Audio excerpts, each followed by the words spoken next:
Juan 10:30 dice, la palabra de Dios, yo y el Padre uno somos. Y vamos a leer hasta el 39. Entonces los judíos volvieron a tomar piedras para apedrearle. Jesús les respondió, muchas buenas obras os he mostrado de mi parte. Muchas buenas obras os he mostrado de mi parte. ¿Por cuál de ellas me apedreáis?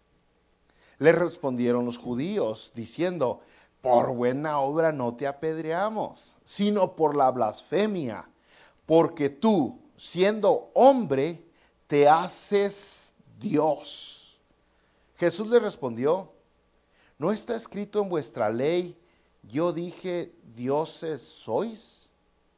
Si llamó dioses a aquellos a quien vino la palabra de Dios, y la escritura no puede ser quebrantada, al que el Padre santificó y envió al mundo, vosotros decís, ¿tú blasfemas? Porque dije, hijo de Dios soy. Si no hago las obras de mi Padre, no me creáis. Mas si las hago, aunque no me creáis a mí, creed a las obras, para que conozcáis y creáis que el Padre está en mí y yo en el Padre. Procuraron otra vez prenderle, pero él se escapó de sus manos. En el versículo 30, luego del Señor Jesucristo dice, yo y el Padre, uno somos. Qué claro está la palabra de Dios. El Señor Jesucristo lo dice bien claro. Yo y el Padre, uno somos. Y estos judíos que lo habían rodeado, sabían de lo que estaba diciendo Jesucristo, sabían de lo que se estaba tratando. O sea, no tenían duda alguna de lo que estaba afirmando el Señor Jesucristo. Es por eso que en el versículo 31 dice, entonces los judíos volvieron a tomar piedras para apedrearle, porque se estaba haciendo igual a Dios. Era un igualado ante sus ojos. Se estaba comparando con Dios mismo. Más adelantito en Juan 17, ya en el versículo 10, veremos que Jesucristo todavía lo pone más claro y dice, y todo lo mío es tuyo, orando con Dios en la oración de Jesús con Dios Padre, le dice, todo lo mío es tuyo y lo tuyo es mío, y he sido glorificado en ellos. Somos uno, de eso se trata, la misma esencia, el mismo poder, la misma autoridad, la misma eternidad. Y eso es lo que Jesucristo está diciendo. Pero los judíos al escuchar eso, no hombre, pues se enchinchaban. ¿Qué cosas tan bárbaras está diciendo este? E intentaban matarlo. Porque no estaba diciendo que era un ángel, no estaba diciendo que era un profeta, no estaba diciendo que era un cristiano, como hoy decimos, soy hijo de Dios y todos somos hijos de Dios. Estaba aclarando la misma esencia que Dios Padre. Entonces lo intentaban asesinar, como allá en Juan capítulo 5, si recordarán en el versículo 18, dice, entonces los judíos aún más procuraban matarle, porque no solo quebrantaba el día de reposo, sino que también decía que Dios era su propio Padre, haciéndose igual a Dios. No hay duda de la deidad de Jesucristo que él mismo profesaba y de la que los judíos estaban molestos porque lo estaba haciendo. Y Jesucristo en ningún momento los contradice, ¿eh? No les dice, ustedes están entendiéndome mal, están pensando mal. En Filipenses 2:6, la Biblia dice, el cual, Jesucristo, no estimó el ser igual a Dios, o más bien dice, siendo en forma de Dios, no estimó al ser igual a Dios como cosa a qué aferrarse. La deidad de Cristo, Jesucristo. Y es algo que la mayoría de nosotros los hispanos lo aprendemos desde chiquitos. Y una de las pocas cosas que sí tenemos correctas. Sí, Jesucristo es Dios. Dios Hijo, Dios Padre, Dios Espíritu Santo, 3 en 1. Una sola persona. Entonces, al enojarse, se molestaron mucho los religiosos, brothers, y luego agarraron piedras. Vamos a descontarnos a este. Ahora, usted diría, ¿piedras de dónde? No es difícil saber de dónde, porque estaban en el pórtico de Salomón, si usted recordará. Y siempre el templo estaba en construcción. Siempre estaba bajo construcción el templo. De hecho, nunca se acabó de construir el templo.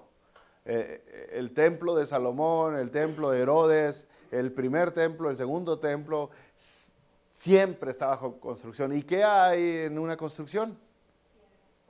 Piedras, sí, escombros, exactamente. Y sobre todo ahí que no se hacía, no se les ponía tabla roca ni nada, si eran piedrotas las que se usaban bueno, siempre habían piedras. Entonces estas personas no batallaron para encontrar piedras.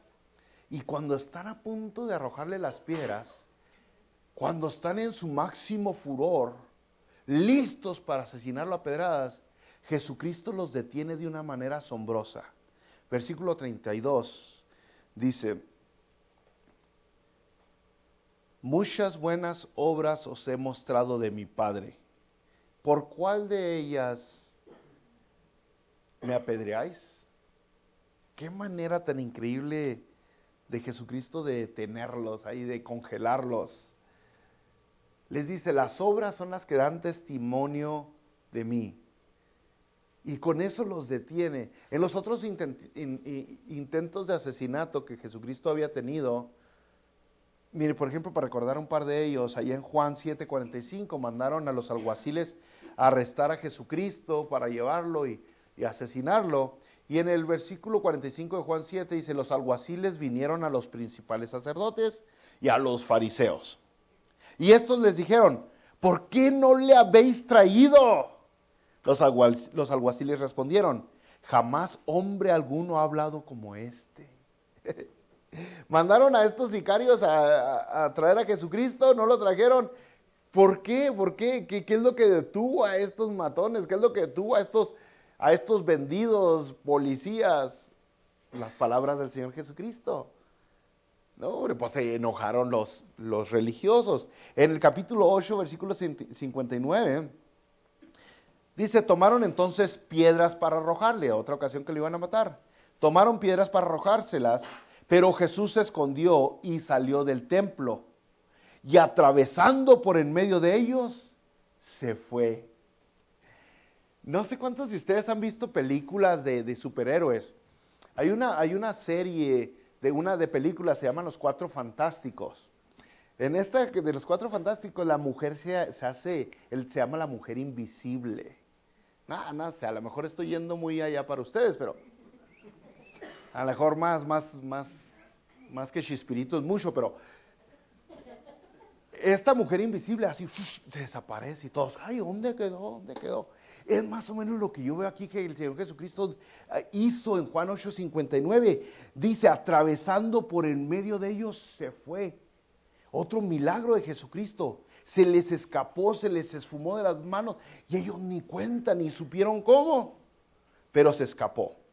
Ahora, en esta ocasión, es el cuarto intento de asesinato directo aquí en el Evangelio de Juan, y Jesús los detiene con una sola pregunta. Cuando toman piedras para arrojarla y están a punto, les dice, muchas obras os he mostrado de mi Padre. ¿Por cuál de ellos me apedreáis? ¿Por cuál de todas estas cosas buenas me apedreáis? Y ellos sabían, ¿no? Ellos sabían que Jesucristo había hecho muchas cosas buenas. Sabía que había regresado la vista al ciego, que había enderezado y dado sanidad al paralítico, que había calmado la tempestad, que había multiplicado los panes y los peces. Ellos sabían tantas y tantas cosas que Jesucristo había hecho. Y entonces les pregunta, ¿por cuál de todas ellas? ¿Cuál es la razón por la cual me van a asesinar? Los hace pensar un poquito. Y ellos responden. Le responden, se regresan al diálogo, se les baja un poquito el enojo y se regresan al diálogo. En el versículo 33, le respondieron los judíos diciendo, por buena obra no te apedreamos, sino por la blasfemia, porque tú, siendo hombre, te haces Dios. Dios. Le responden los judíos, no es por las buenas cosas, sino por la blasfemia, porque eres Dios. Y otra vez Jesucristo no los contradice, o sea, es señal de que los judíos sabían claramente lo que Jesucristo estaba diciendo, la blasfemia.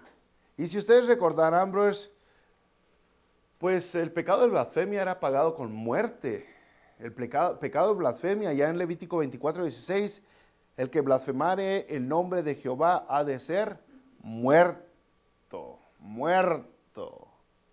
Entonces era la evidencia que ellos buscaban y había suficiente evidencia para asesinarlo. Era el pecado de blasfemia. Entonces esa arma es la que se usa al final para asesinarlo. Ahora recuerde que Israel estaba bajo el control, bajo el yugo de Roma, y se les habían quitado ciertos privilegios a Israel, sobre todo a los religiosos. Allá en Juan 18:31, brothers, en Juan 18:31 dice la Biblia, entonces les dijo Pilato, ya cuando están a punto de asesinar a Jesucristo, que para este tiempo aquí en Juan 10 ya nomás faltan como 3 meses para que lo asesinen. Y así de cerca estamos del asesinato del Señor Jesucristo. Y a lo mejor no llegamos, porque ¿cuánto falta para la resurrección? Como 3 meses, ¿no? Entonces a lo mejor vamos más lentos que el calendario nosotros. Pero no le hacen. Juan 18:31, cuando están a punto de asesinar a Jesucristo y están en el concilio con Pilato, le dice, entonces les dijo Pilato, tomadle vosotros y juzgadle según vuestra ley. Y los judíos le dijeron, a nosotros no nos está permitido dar muerte a nadie. O sea, antes de darle juicio a Jesucristo, cuando lo llevan con Pilato, y Pilato le dijo, ustedes enjuícielo, ellos ya tenían no solamente de que era culpable, pero ya tenían el veredicto. Ya sabían los judíos que lo iban a acusar, ¿de qué? ¿Pero por qué? ¿Por qué? Por blasfemia, de blasfemia, y que la consecuencia iba a ser muerte. Entonces los judíos le dicen a Pilato, no, pues si lo jugamos de acuerdo a nuestra ley, a nosotros no nos está permitido dar muerte a nadie. Esto es en un juicio, ¿no? Porque en la calle, si ustedes recordarán a Esteban, se lo echaron. En la calle la multitud, la agarraban piedras y le daban, pero en un juicio, algo legal, no tenían derecho de hacerlo. Entonces en Juan 19:7, los judíos le respondieron, nosotros tenemos una ley y según nuestra ley debe morir, porque se hizo a sí mismo hijo de Dios. El pecado era blasfemia, el castigo era muerte, los judíos eran lo que estaban buscando. Entonces, cuando los judíos expresan que lo que está diciendo es blasfemia, Jesucristo no los corrige. No los corrige. De hecho, allá en Mateo 26, cuando le preguntan a Jesucristo, dinos, tú eres el Cristo, el Hijo de Dios. Jesucristo les dice, tú lo has dicho. Se los afirma, sí soy, sí soy. Entonces, en esta discusión Jesucristo tampoco los contradice. Y tuvo tiempo Jesucristo de contradecirlos, Tuvo tiempo de Jesucristo de decirle, no me estoy haciendo igual a Dios, no estoy diciendo que Dios y yo somos uno. No, pero Jesucristo como que los quería hacer enojar más. El versículo 34, fíjese nomás, lo que en esta ocasión Jesús les responde a ellos. Juan 10:34, Jesús les respondió, ¿no está escrito en vuestra ley, yo dije, dioses sois?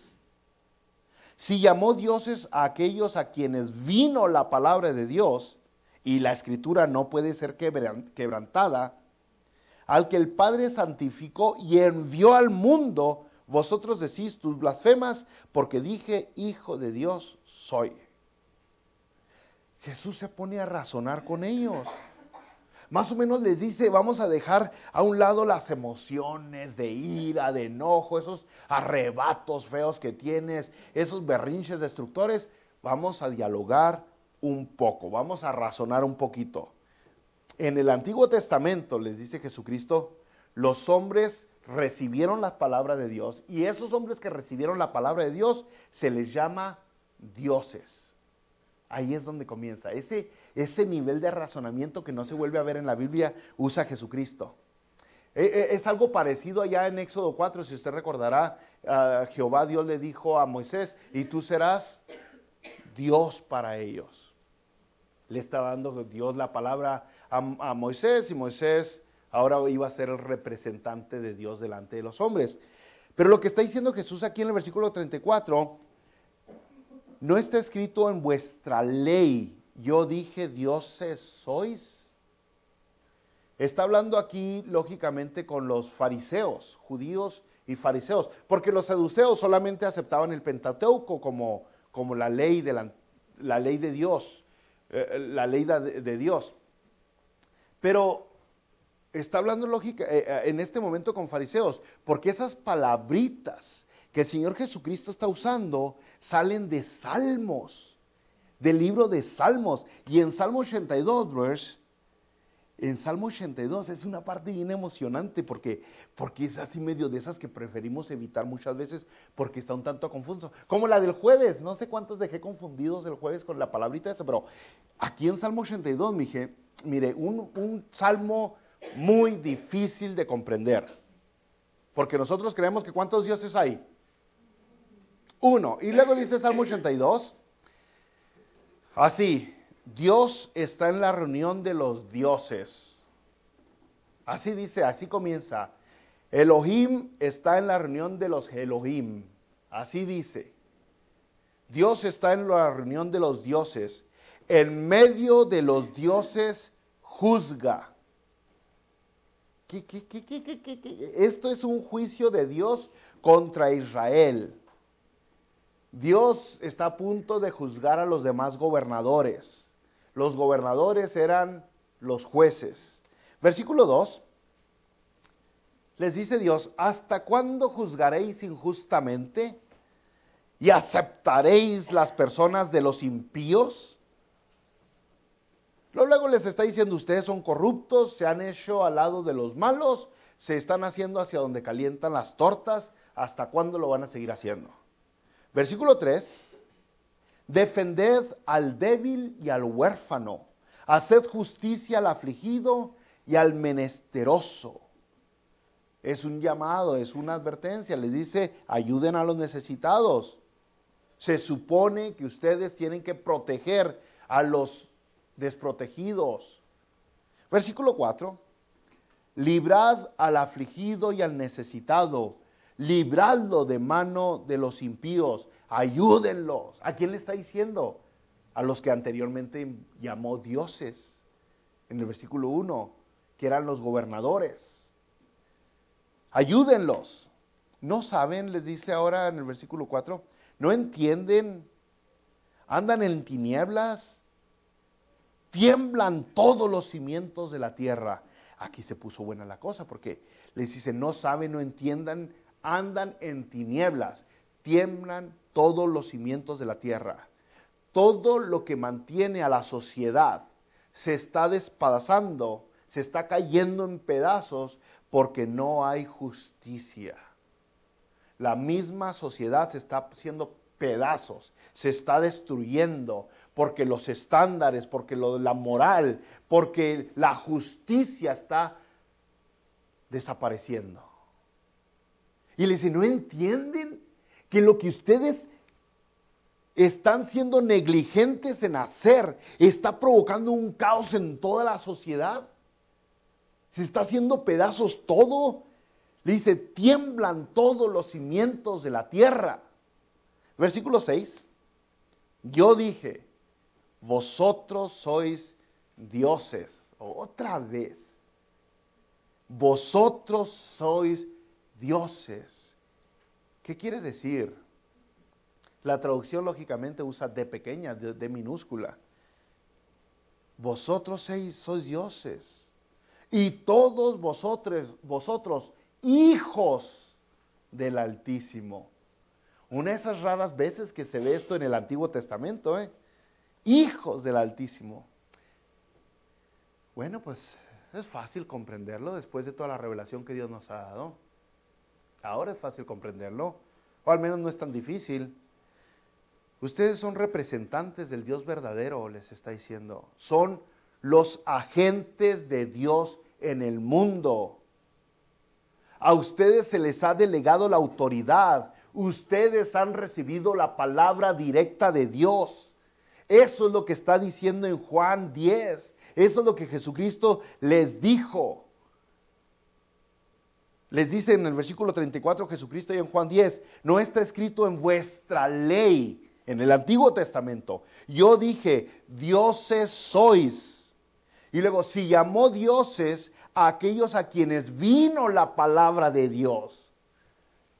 ¿Quiénes eran los dioses? A los que vino la palabra de Dios. Porque se suponía que con esa palabra tenían que hacer algo, tenían que vivirla, tenían que compartirla, tenían que ejecutarla, tenían que ponerla en acción, no tenían que ignorarla, no tenían que usarla con el único pretexto de que ahora tienen autoridad y pueden abusar de todo el mundo. Al hacer eso se estaba despedazando la sociedad y es lo mismo que está pasando hoy. Es lo mismo que está pasando hoy. Fíjese, cuando yo tenía ya por allá 18 años, estaba en la reserva del Army. No hace mucho. Estaba allá y había una frase que decía mucho el mayor que tenía, el mayor Loomis. Un viejito renegado, bien racista. Pero el caso es de que había una frase que decía ese mayor Loomis y yo no la entendía. Duré mucho tiempo en comprenderla en su profundidad. Él decía muy seguido, los soldados no hacen la guerra, los políticos son los que la hacen. Y la decía a cada ratito, nos decía, los soldados no hacemos la guerra, los políticos son los que hacen la guerra. ¿Es cierto? ¿Sí o no? Yo no entendía, yo estaba chavalo, estaba muy joven y muy guapo para preocuparme en esas cosas, ¿no? Pero en realidad es cierto, este mundo se está despasando porque los políticos no buscan la justicia, buscan el beneficio para ellos. Eso es todo, no me quiero meter en política porque obviamente aquí hay diferentes opiniones y se le respeta a todos y a cada uno su opinión, pero ¿usted cree que el mandar tanques a un país que está en conflicto es para el bien del país o para el bien del que fabrica los tanques y le da un billete al político? Cada arma que se vende es para el bien del fabricante y del político que se le da una buena fajada de billete. Y no es secreto, usted lo puede buscar y vea cuánto dinero le dan los fabricantes de armas a los políticos y está a luz de todos. Pero la gente no lo quiere buscar, pero está a luz de todo. ¿Usted cree que las guerras en México por los carteles es algo que quiere evitar este país cuando en realidad son los que proveen todas las armas? ¿De dónde vienen todas las armas? De aquí. ¿Por qué? ¿Porque buscan justicia? No, lo que buscan es engordar la cartera, eso es todo. Y gracias a que la justicia que cada uno de ellos debería de estar haciendo ha desaparecido, la sociedad se está despedazando. Eso es todo. Ahora, en el Antiguo Testamento, los gobernadores, usted recordará, bueno, antes de Saúl era más la teocracia que existía, era un gobierno de Dios. Después vienen los reyes instalados por Dios, algunos de ellos. Pero aún así buscaban la dirección divina. El profeta, el sacerdote buscaba una conexión divina para aconsejarle al gobernador y que gobernara de una manera sabia, de una manera justa. ¿Y lo hacían? No lo hacían. Entonces, es muy fácil comprender la palabra cuando Dios les dice ahí en Juan 10:34, piensen nomás, ustedes están enojados conmigo porque yo dije que soy Dios. Están como que, ¡ay, qué gran cosota! Pero si Dios llamó dioses a aquellos a los que les entregó la palabra de autoridad, no va a llamar Dios a aquel que Él mismo envió. Mire, vea la respuesta, le dice, si llamó dioses a aquellos, dice, a que vino la palabra, al que el Padre santificó y envió al mundo, vosotros decís, tú blasfemas porque dije, hijo de Dios soy. O sea, si a mí me envió y si yo fui santificado, elegido, seleccionado únicamente para eso, y aún así ustedes la hacen de todos. Aún así, para aclarar, no es que literalmente fueran dioses aquellos que Dios les mandó, Dios, que los llamó Dios, ni Moisés literalmente era a dioses, volviendo al Salmo, allá en el versículo 7 dice, pero como hombres moriréis. Les dice bien claro a Dios, ¿no? En el Salmo 82, 7, ya se me perdió, pero por aquí andaba.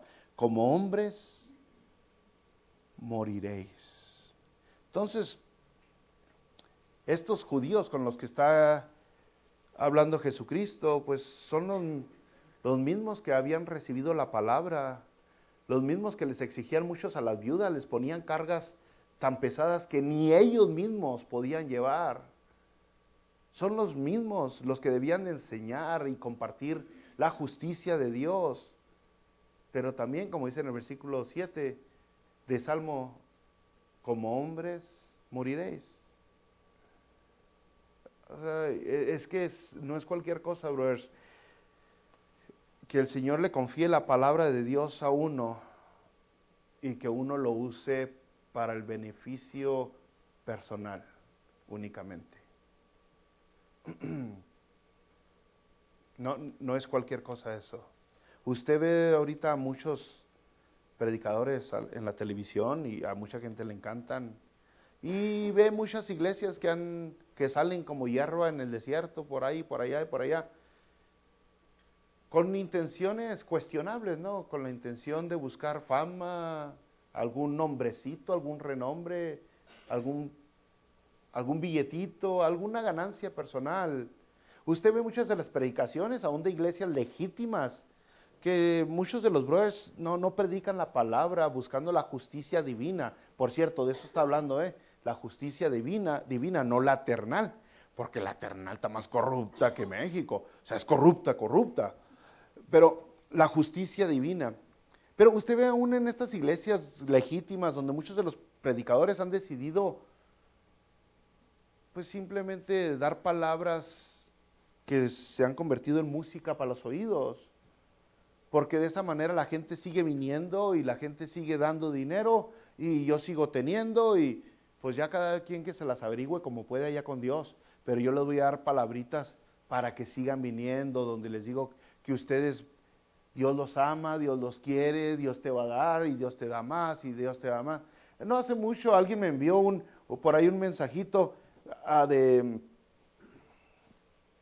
de Ezequiel, cuando encontraron la Biblia, las Sagradas Escrituras, y esa cita está tan sacada de contexto, donde les decía, no teman, ustedes tienen un Dios poderoso, en Jehová podremos, somos. Sí, pero el contexto está en que tú vas a poder con Jehová cuando te sometas a la palabra que acababan de encontrar. No eres en Dios poderoso nomás porque eres un niño consentido. El contexto siempre está en sométete a la voluntad de Dios. Y muchas de estas iglesias quitan eso porque es incómodo. De hecho, mis brothers, yo no creo que el cristiano sea perseguido o vaya a ser perseguido por querer bendecir a las demás personas. Yo creo que cuando usted a la gente le dice, te quiero dar la vida eterna, la gente dice, pues dámela. Cuando usted le dice a la gente, quiero sanar tu matrimonio, pues sánalo. Quiero que tengas prosperidad, todo el mundo le va a decir, pues dame prosperidad. No viene persecución en las partes que nos agradan a los humanos. No creo que nadie sea perseguido. La persecución viene cuando viene la reprensión. Mientras usted al evangelio le quite la parte de reprensión, no va a haber persecución. Entonces la gente no se molesta porque usted lo quiere bendecir. Todo el mundo recibe las bendiciones. Dame. No importa, tú dame más. La reprensión es la que corre a la gente. Cuando usted le empieza a decir al homosexual, córtale mi chavo. Cuando le empieza a decir al alcohólico, córtale. Cuando usted le empieza a decir al egoísta, al avaricioso, córtale. Cuando usted le dice a una persona, a Dios te ama, ay, gracias. Pero cuando le dice, haz tesoros en el cielo, no en la tierra, ya lo van a rechazar. Lo van a ver feo, lo van a atacar, van a decir usted medio bravucón, medio sangrón, medio religioso. De alguna otra manera lo van a ver y lo van a ver mal. Porque los está enfrentando. Entonces eso es lo mismo aquí, cuando Dios les dice, en realidad ustedes deberían de vivir la justicia, es lo que más los asusta a Jesucristo. Cuando Jesucristo les decía generación de víboras, sepulcros reblanqueados, eso era lo que les calaba a los religiosos. Eso era lo que verdaderamente les calaba. Entonces es el mismo hoy, brothers. Si usted quiere ser una persona que le cae muy bien a todo el mundo, evite la parte del evangelio que dice que uno tiene que cambiar. Evite esa parte donde dice que uno tiene que dejar el pecado. Evite la parte donde dice, pero los adúlteros, los asesinos, ¿se acuerda de Galatas 5? Todos los que no heredarán el reino de los cielos. Evite esa parte si le quiere caer bien a todo el mundo. Incluso si queremos que esta iglesia crezca a números exagerados, deberíamos de evitar todas esas palabras. Deberíamos de cortarle un poquito, bajarle unas rayitas a tanto regañar a la gente. Porque es incómodo los regaños. O sea, es increíble, pero he tenido gente que me ha dicho, la verdad, yo no vengo a la iglesia que me regañen. Pues no venga. O sea, simplemente no venga. Ha habido gente que me ha dicho, mi amiga ya no viene porque se sintió ofendida. Pues que no venga. O sea, si no viene su amiga porque se ofendió, mientras no se ofenda a Dios, todo está bien. Estamos tranquilos. Entonces sí, brother, sí. A veces uno se siente incómodo, sí es cierto. Sí es cierto. Pero el asunto es de que, para aplicarlo a nuestras vidas, algunos de ustedes ya tienen muchos años en el Evangelio. Han recibido mucha palabra de Dios, para que la vivan, no para que la guarden. Porque si usamos las mismas palabras de aquí de Salmo 82, ustedes son dioses para las personas. Y si esa justicia que tienen ustedes, en teoría, no la ponen en práctica, la sociedad se despedaza. La sociedad se cae en pedacitos. Y eso es cuando va a venir el fin del mundo, por cierto.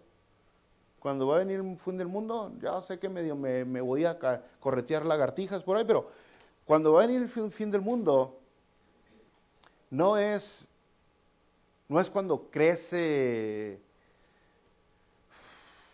el malo, sino es cuando desaparece el bueno.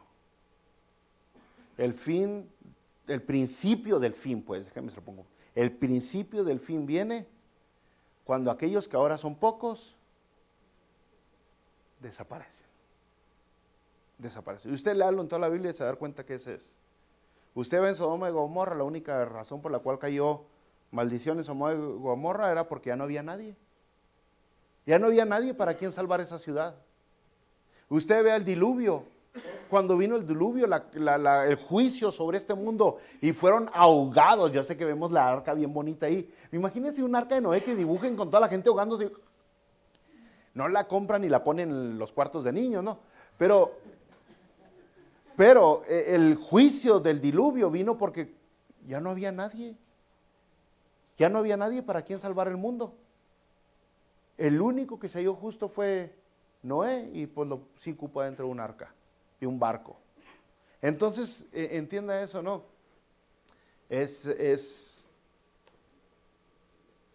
El principio, el fin es cuando aquel que tiene la justicia la deja de predicar, la deja de vivir. Eso es simple. Entonces, es una defensa diferente la que está dando el Señor Jesucristo de lo que había dado anteriormente. Pero les está diciendo, piensen bien, ¿no? Piensen bien lo que están haciendo. El versículo 36 dice, al que el Padre santificó y envió al mundo, vosotros decís, tú blasfemas, porque dije, hijo de Dios soy. Si no hago las obras de mi Padre, no me creáis, mas si las hago, aunque no me creáis a mí, creed las obras para que conozcáis y creáis que el Padre está en mí y yo en el Padre. ¿Cómo demostró Jesucristo su deidad? Con las obras. Con las obras. Todo lo que había hecho, que ellos sabían muy bien. O sea, volvió Jesucristo a mencionar lo mismo. Les dijo, ¿por cuál de todas las buenas obras que hice me van a apedrear? Ellos dicen, por la blasfemia. Y Él les dice, pues vean mis obras, porque las obras son las que dicen quién verdaderamente soy. Les regresa la misma piedra. No literalmente, ¿no? Pero les regresa el mismo asunto. Les dice, miren mis obras, son las que están dando un testimonio de mí. Pero, versículo 39, procuraron otra vez prenderle, pero él se escapó de sus manos. Otra vez intentan, pero otra vez se les fuga. Es lo mismo. Jesucristo no lo atraparon cuando se le durmió, ¿no? A Jesucristo lo atraparon cuando él se dejó, cuando él se entregó. E incluso no lo mataron cuando él se hizo débil. Él puso su vida para volverla a tomar. Ahora, yo sé que parece el fin de la predicación, brothers, porque llega el versículo 39, pero me quiero regresar un poquito al versículo 35. Bueno, desde el 34 dice, Jesús les respondió, ¿no está escrito en vuestra ley, yo dije, dioses sois? Si llamó dioses a aquellos a quienes vino la palabra de Dios, y la escritura no puede ser quebrantada. A esa parte me quiero regresar. Si se fija entre paréntesis, en su Biblia dice, y la escritura no puede ser quebrantada. Porque está usando Jesucristo un versículo medio oscurón, que a ellos les gustaría que no estuviera ya el Salmo 82. ¿Cómo lo desaparecemos de ahí? Pero lo que está diciendo Jesucristo son varias cosas. La escritura no se puede ignorar. Aunque para usted no tenga sentido, pues es revelación divina. No se puede quebrantar, no se puede desaparecer.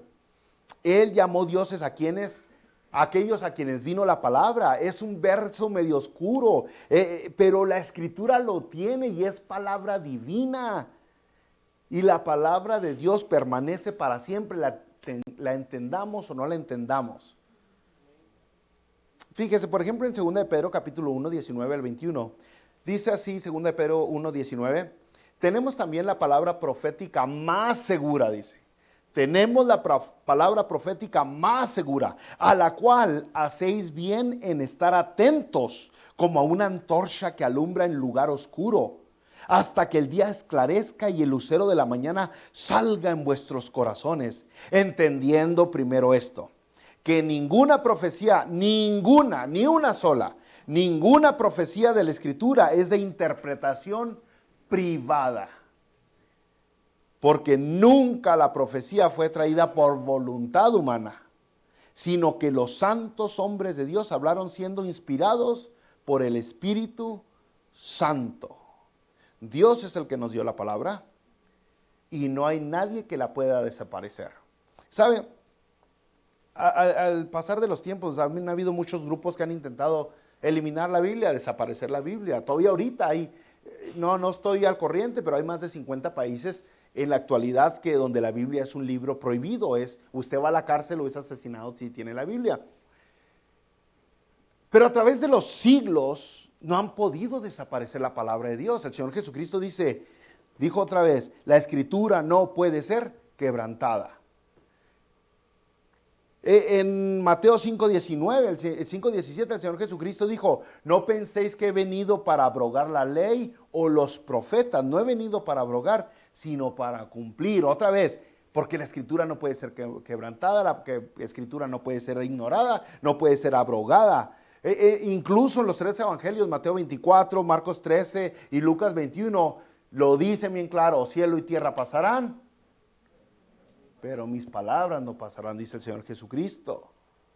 Isaías 48, sécase la hierba, marchítese la flor, mas la palabra del Dios nuestro permanece para siempre. Para siempre. Es importante entender lo que la Biblia nos está diciendo. Primera de Pedro 1:25, mas la palabra del Señor permanece para siempre.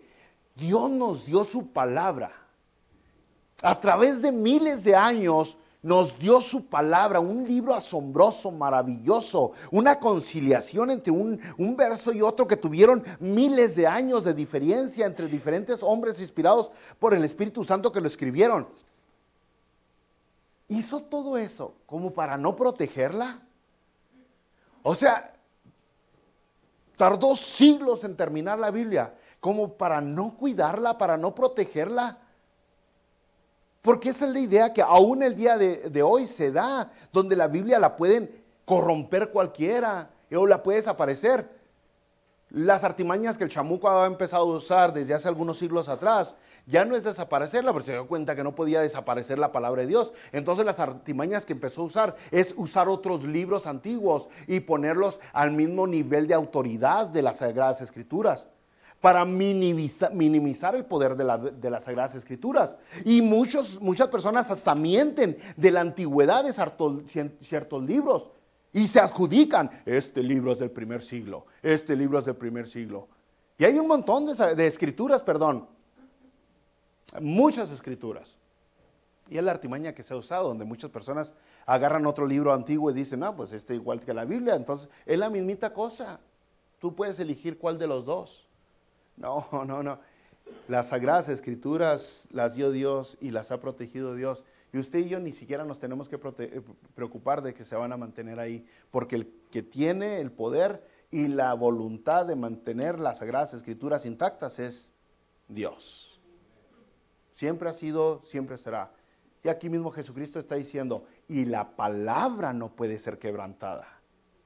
Aunque no se acomode a lo que queramos, aunque sea incómoda para nuestros deseos, aunque no comprendamos el versículo, ahí está. Ahí está.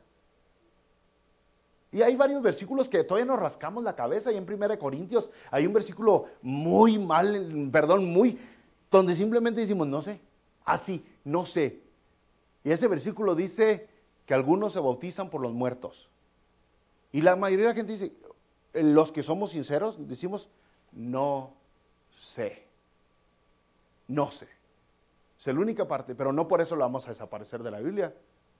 Es más, ¿sabe qué? Si yo escribiera la palabra de Dios, quitaría varias cosas. Para arreglarla más, para que se acomodara más, para que fuera más clara. Quitaría varias cosas. Incluso haría parecer a los discípulos de Jesucristo y a los apóstoles como santos. No los pondría en un nivel similar a lo de nosotros. Es más, aclararía la Trinidad, por ejemplo.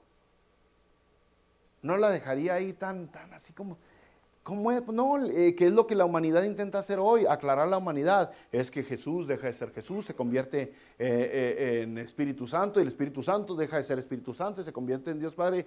Esa es una explicación totalmente humana y carnal y que no está en la palabra de Dios, pero intentamos darle una explicación a la Trinidad. Haría muchas cosas, pero sabe que la palabra de Dios es y será y permanecerá por siempre. Es lo que Jesucristo dijo así. La palabra no puede ser quebrantada. Aquí está este versículo donde dijo Dios que ustedes son dioses. Y lo explicamos ya, ¿no? Así que, hermanos, Dios inspiró las Sagradas Escrituras y Dios tiene poder para protegerlas. Y van a haber muchas personas que lo van a querer rebajar ese libro, van a haber algunas sectas por ahí que van a escribir otros libros, que a lo mejor van a escribir un libro queriéndolo asimilar a la importancia de la palabra de Dios, y a lo mejor le van a poner títulos rebuscados como a lo mejor la perla del gran precio, o a lo mejor le van a poner el libro del Mormón, o a lo mejor van a querer agarrar su propia Biblia y ponerle traducción Nuevo Mundo. A lo mejor va a haber alguien que haga eso, o ya ha ido, ¿no? Pero todas esas son artimañas del chamuco para minimizar las Sagradas Escrituras, que solamente Él nos dio y solamente Él tiene poder para protegerlo. Así que, hermanos, si nosotros no valoramos la palabra de Dios, si nosotros agarramos la Biblia y no entendemos lo asombroso que es, nos vamos a perder de un verdadero tesoro. Nos vamos a perder un tesoro para nuestras vidas asombroso. No solamente la Biblia trae salvación, vida eterna. No solamente la palabra de Dios nos trae instrucciones para vivir como cristianos. En realidad la palabra de Dios nos trae tantas instrucciones para ser hijos con nuestros padres, para ser padres con nuestros hijos, para ser esposos con nuestra esposa, para ser amigos con nuestros amigos. Nos trae instrucciones de tantas cosas la palabra de Dios. Y muchas personas, nos trae hasta manera de administrar nuestros dineros, vivir una vida sabia en cómo usamos las finanzas, cómo las manejamos las finanzas. Y si usted y yo creemos que la palabra de Dios es simplemente un libro religioso para que se lea los domingos durante el servicio y no más, nos vamos a estar perdiendo de tantas bendiciones, brothers. Y vamos a empezar a sacar nuestras propias filosofías que muchas veces contradicen a la Biblia. Y después usted va a decir, pues yo creo que, y luego va a buscar a ver en la Biblia dónde hay algún versículo que fortalezca lo que usted cree. Y ahí vienen todas las herejías que tenemos el día de hoy. Cuando nosotros en realidad debemos ir a la palabra de Dios entendiendo que es asombroso, maravilloso, es la palabra de Dios, y permitir que Él nos abra en sus sagradas escrituras. Y nos vamos a dar cuenta de dos cosas. Que se acabó el tiempo. Nos vamos a dar cuenta de dos cosas. Una es que todo apunta al Señor Jesucristo. Todo. Todo. Desde Génesis, el capítulo 1, hasta Apocalipsis, el último capítulo. Todo, absolutamente todo apunta a nuestro Señor y Salvador Jesucristo. Ya sean ceremonias, ya sean ritos, ya sean fiestas, ya sean historias, ya sea Esther, ya sea Ruth, ya sea Noemí, ya sea Boaz, ya sea David, ya sea Acaz, el que sea, todo eso de algún lugar apunta hacia el Señor Jesucristo, ya sea la zarza ardiendo, ya sea la serpiente, ya sea lo que sea, apunta al Señor Jesucristo, y nos vamos a dar cuenta nosotros al leer las Sagradas Escrituras. Eso, todo apunta hacia el Señor Jesucristo. Y segunda, nos vamos a dar cuenta el propósito de Dios para nuestras vidas. No nomás Jesucristo, pero el propósito de Dios para cada uno de nosotros. Y es tan fácil que algunos versículos incluso dicen, porque la voluntad de Dios es esta. Se la ponen tan bonito. Y aún así hay muchas personas que dicen, ¿cuál es la voluntad de Dios? Cuando está así escrito, la voluntad de Dios es, y se la ponen. Así que yo lo motivo, brothers, aprecie la palabra, aprecie la Biblia, no la esconda nomás ahí en un rincón, entienda que hay enseñanza, entienda que hay dirección, es el manual, es la máxima autoridad del comportamiento humano. Oremos.